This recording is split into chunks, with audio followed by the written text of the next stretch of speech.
Many everyday items haven't been around as long as you think, and it took a war to invent them or bring them to widespread success. Hello, I'm Linda Shenton-Matchett, author, speaker, and history geek. While researching my books, I unearth tons of intriguing historical information that doesn't end up in my stories, so I've created this channel to share those tidbits with you. Put simply, radar, which stands for radio detection and ranging, sends out radio waves, then analyzes the echoes that bounce back, calculating the signal strength and time it took for the wave to return to determine the object's distance, velocity, and bearing. Britain is considered the forefront of developing radar, as they were working on it during the 1930s, well before World War II commenced.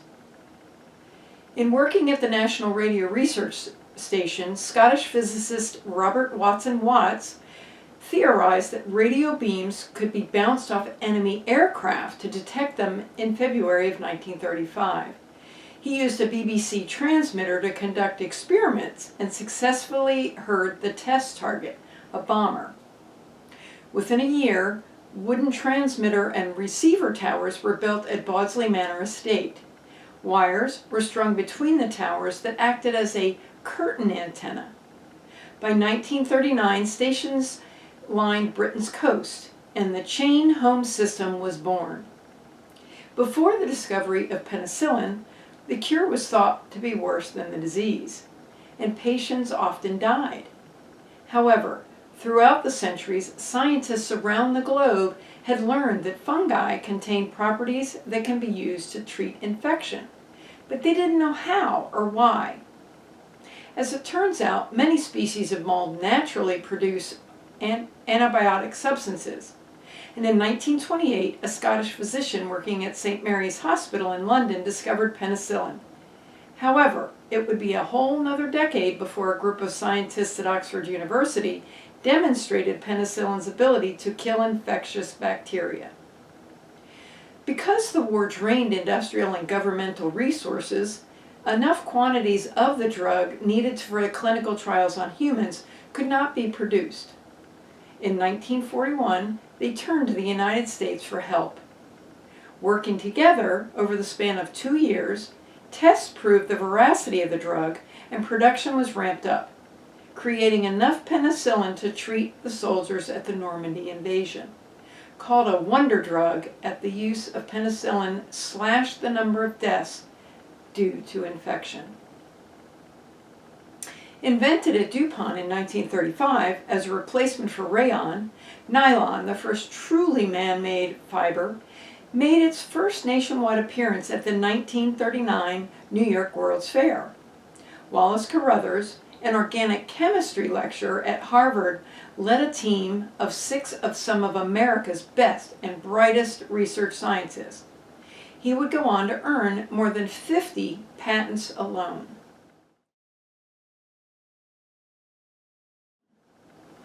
Nylon's name went through 3 iterations, from no-run, which in fact it was, to neuron, which sounded too much like a nerve tonic, to nylon.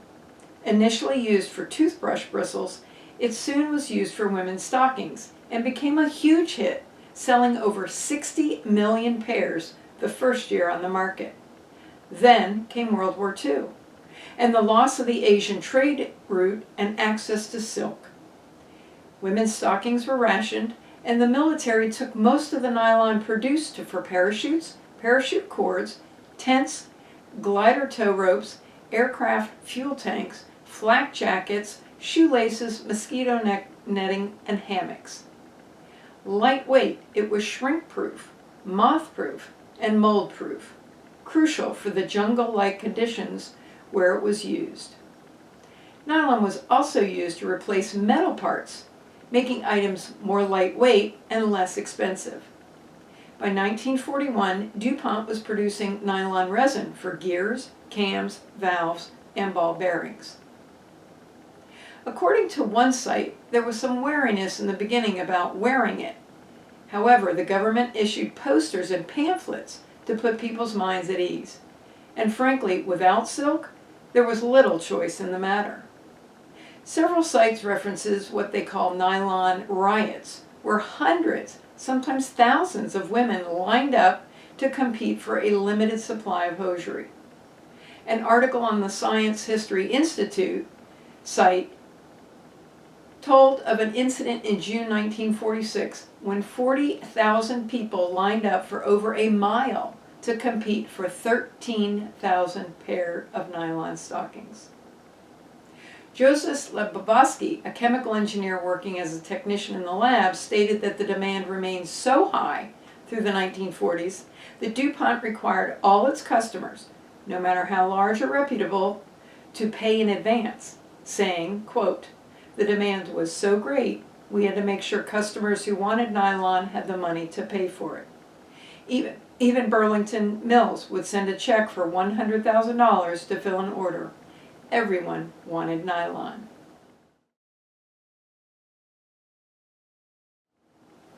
Synthetic rubber, another product crucial to everyday life around the world and subsequently the military. Natural rubber has been known for nearly 2 centuries, as reported by a French explorer in 1845 who saw South American tribes using it for footwear. Scottish chemist Charles Mackintosh created raincoats when he laminated rubber to cloth. As early as 1906, the German company Berger offered 20,000 gold marks to any one of their employees who could come up with an acceptable synthetic version. The reason? With the growing popularity of automobiles, tires were depleting supplies of natural rubber. In 1909, Bayer's chief chemist, Fritz Hoffmann, came up with isoprene. Too expensive to produce, scientists continued to experiment, and then came up with something called Buna rubber, just prior to World War II. When the war cut off access to the East Indies, where a major portion of rubber came from, the U.S. began its own experiments and used Buna rubber as its base. It was thought that there was a real danger of losing the war unless American scientists could devise a synthetic substitute to replace almost 1 million tons of natural rubber within 18 months. According to a commemorative booklet issued by the American Chemical Society in 1998, with U.S. government sponsorship, a consortium of companies involved in rubber research and production united in a unique spirit of technical cooperation and dedication to produce a general-purpose synthetic rubber. GBS, government rubbered styrene, on a commercial scale. In Akron and other U.S. locations, these companies, in collaboration with a network of researchers in government, academia, and industrial laboratories, developed and manufactured in record time enough synthetic rubber to meet the needs of the U.S. and its allies during World War II. Fortunately, the consortium had great success, and according to the booklet, the partnership expanded the synthetic rubber industry from an annual output of 231 tons of general-purpose rubber in 1941 to over 70,000 tons a month in 1945.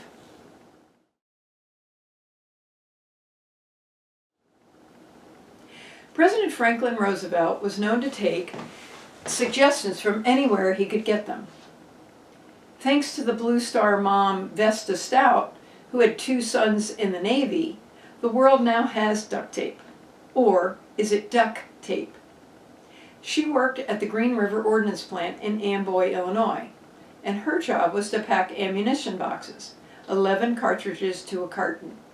Once full, the boxes were then sealed with tape, waxed in their entirety to make them waterproof.